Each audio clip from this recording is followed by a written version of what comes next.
지난 18일 인천에서 발생한 전동 킥보드 사고.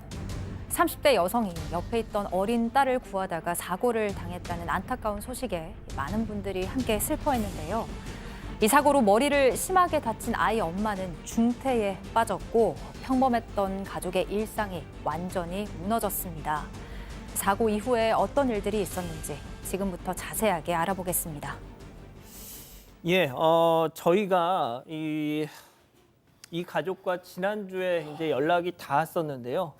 이 피해자의 이 남편분께서 잠깐만 좀 시간을 좀 달라. 당장은 지금 내 아내를 우리 아이 엄마를 케어하는데 좀 힘을 쏟고 싶으니 좀 인터뷰를 좀 나중에 해줬으면 좋겠다 이렇게 말씀을 하셔서 저희가 그 요청 끝에 오늘에서야 이 내용 전해드립니다. 일단 많이들 이 사고 소식 접하셨을 거예요. 박 변호사님 좀 정리를 해주시죠. 자, 지난 18일입니다. 인천 연수구에 있던 한 도로에서 있었던 일인데요. 30대 여성하고 아이가 편의점에서 나오는 길에서 이 중학생 2명이 타고 있는 전동 킥보드죠. 빠르게 달려왔기 때문에 이렇게 빠르게 달려옵니다. 빠르게 달려서 아이를 이제 감싸려고 엄마가 보호하는 과정에서 부딪혔고요. 또 이렇게 크게 넘어지는 바람에 크게 다칩니다. 이 중학생들 문제가 한 명이 탑승한 게 아니고 2명이 탑승을 했고요. 헬멧도 지금 착용하지 않는 상황이었고요.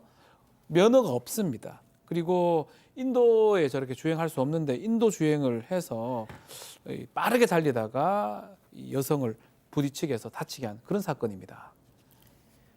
자, 갑작스럽게 벌어진 사고에 이 피해자분의 남편은 지금 생업도 포기하시고 큰 충격에서 벗어나지 못하고 계십니다.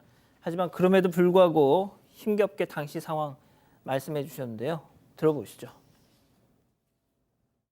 편의점에서 둘째 아이의 솜사탕을 사서 나오고 몇 초 안 됐을 거예요. 와이프하고 아이한테로 그냥 직선으로 돌진해 오더라고요. 그래서 피하려고 한다던가 아니면 앞에 사람이 있는 것 자체를 인지를 못하고 그냥 돌진하더라고요. 제 와이프가 사고를 인지하고 완전히 아이를 감싸 안으면서 보호를 한 거고, 와이프가 만약에 아이를 보호하지 않았다면은 본능적으로 자신의 머리를 보호를 했을 텐데, 아이를 안았기 때문에 손은 아이한테 있었기 때문에 와이프는 머리를 그대로 뒤에 땅에 강하게 충격을 받았었고.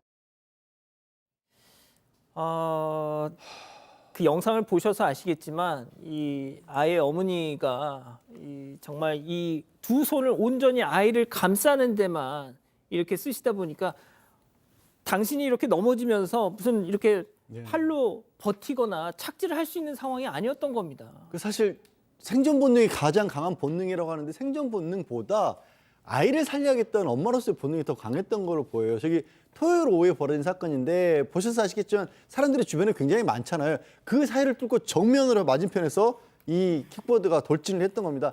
지금 굉장히 느린 속도로 재생을 하는데도 킥보드가 빠르게 움직이는 걸 볼 수가 있었고, 2명이 타는데 너무 빨라서 이렇게 피할 여유조차 없었던 상황이었던 거예요. 그러니까 그 순간에 아이 엄마는 딸을 감싸고 그대로 몸으로 부딪혔고요. 남편이 손 뻗었지만 이게 닿을 수 있는 상황도 아니었고 그렇게 충격을 받고 뒤로 넘어졌는데, 아이를 양손으로 안았으니까 손으로 자기 몸을 보호할 여지가 없었던 거죠. 그리고 뒤로 이렇게 머리를 다치는 모습을 남편분이 보셨는데 그 순간에 사망할 수 있겠다라고 생각이 들 만큼 굉장히 심각하게 넘어졌던 겁니다. 자, 근데 이 영상을 보시면 아시겠지만 인도 위에 킥보드도 그렇고 자전거 타는 아이들도 많고, 진짜 이게 무슨 어디가 봐서 이게 보행로입니까 이게? 진짜. 자, 사고 당시 피해자 아내분과 남편 모두 아이를 지켜야 되겠다는 생각뿐이었답니다. 그래서 아내도 몸을 던져서 아이를 구했고 사고로 머리를 크게 지금 다치신 상태죠. 그래서 의식불명 상태였습니다. 하지만 그날 이후 병원에서 벌어진 모든 일들이 마치 이것 같았다고 하십니다. 체크포인트 짚어보죠. 자, 어떤 일들이 기적처럼 느껴졌다는 건지 남편분 얘기 이어서 들어보시죠. 처음에 이제 근데 병원에 도착했을 때 사망하실 것 같다고 하더라고요. 근데 기적적으로 지금은 생명을 잘 유지하고 있고 기적적으로 눈을 떴어요. 근데 의식이 완전히 회복된 상태는 아닌데 제가 부르고 이제 아이들의 이름을 말하고 했더니 살짝 눈 깜빡이면서 그 눈물을 흘리면서 눈을 잠시 떠서 저를 쳐다보더라고요. 아직도 더 많은 기적들이 필요하기는 하지만 저는 이제 살아있는 것만으로 그리고 예, 지금 인터뷰를 진행했던 저희 뭐 제작진도 막 같이 펑펑 울었다고 하더라고요. 이 사고 직후엔 사망할 수도 있다는 소리를 들었지만 지난주 금요일 아내분이 진짜 눈을 뜨셨답니다. 그래서 남편을 쳐다봤고 아이들 이름을 듣고는 눈물까지 흘리셨다는 거예요. 정말 기적이죠, 이건. 예. 네, 맞습니다. 남편분 아직 완전히 의식을 회복한 건 아니지만 살아있는 것만으로도 정말 기적 같다 이렇게 표현을 하셨는데요. 피해자 남편, 아내가 다치는 걸 눈앞에 봤을 당시에 막 절규를 하고 있는데 경찰과 구급대원이 빨리 현장에 도착해서 아내를 병원으로 옮겼습니다. 당시 병원에서 피해자의 상태를 확인했던 그 담당 의사가 사망을 할 것 같다. 지금은 수술을 하는 것조차 위험할 수 있다라고 해서 일단 지켜보기로 했었대요. 그런데 그 사이에 피해자의 상태가 점점 더 안 좋아졌고 의사가 수술이라도 당장 빨리 해야 될 것 같다라고 판단을 해서 응급수술에 들어갔다고 합니다. 사고 당시 바닥에 머리를 심하게 부딪혔었죠. 그래서 피해자의 두개골이 여러 군데 이미 골절이 된 상태였고요. 정맥도 파열이 돼서 뇌 전체가 아주 심하게 부어 있었다고 해요. 수술을 마치고 나서도 의식을 찾지 못해서 중환자실에서 치료를 받고 있었는데 그러다가 지난주 금요일에 남편이 면회를 하고 있을 때 아이들의 이름을 불러주니까 이 아내분께서 기적처럼 눈도 잠깐 이렇게 뜨셨고 또 눈물도 흘리고 또 눈도 깜빡였다고 합니다. 말 그대로 기적을 경험하고 있는 것 같다. 남편은 그렇게 말씀을 하십니다. 어린 딸의 상태도 걱정이 됩니다. 남편분 얘기 이어서 들어보시죠.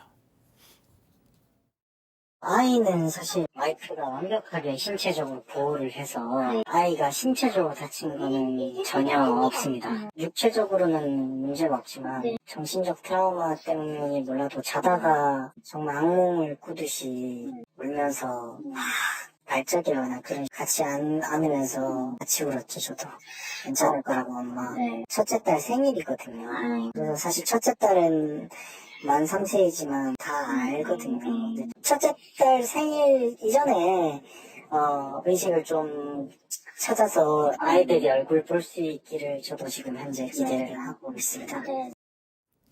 자, 교수님, 그때 사고 당시에 엄마한테 품에 안겼던 그 친구도 아무리 어려도 어떤 상황인지 알 거예요. 그럼요. 아이들이 지금 너무 어려요. 2살하고 4살이거든요. 만으로는 1살, 3살인 아이들이에요. 사실 어릴수록 심리적으로도 엄마하고 탯줄 연결돼 있다. 이렇게 할 정도로 엄마의 경험을 아이들은 알거든요. 그러니까 엄마가 정확하게 뭔지 모르지만 나를 보호하고 엄마가 아파졌다 이렇게 생각을 하니까 아이가 겉으로는 외상은 없는데 굉장히 두려움과 그 불안함 또 엄마가 어디 갔지 하는 불안함 이런 거에 지금 좀 타격이 있는 것 같아요.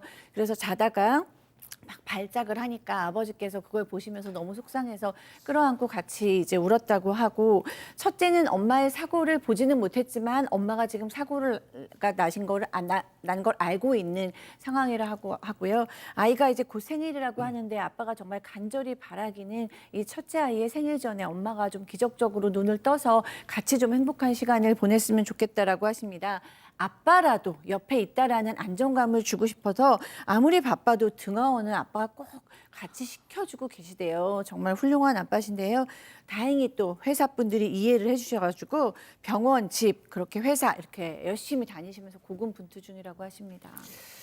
자, 이제 이 얘기를 안 할 수 없죠. 박 변호사님. 네. 전동 킥보드 쟤네들 뭡니까 도대체? 자, 이제 인도 위에 전동 킥보드를 탔고요. 문제점들이 한두 개가 아닙니다. 1인 탑승이 원칙인데 2명이 탑승을 해서 왔고요. 원동기 면허가 당연히 없은 상태에서 헬멧도 미착용한 상황이었습니다. 그래서 중학생이긴 한데 촉법소년은 아니에요. 그거는 이상으로 된 상황이고 형사처벌이 가능한 상황입니다.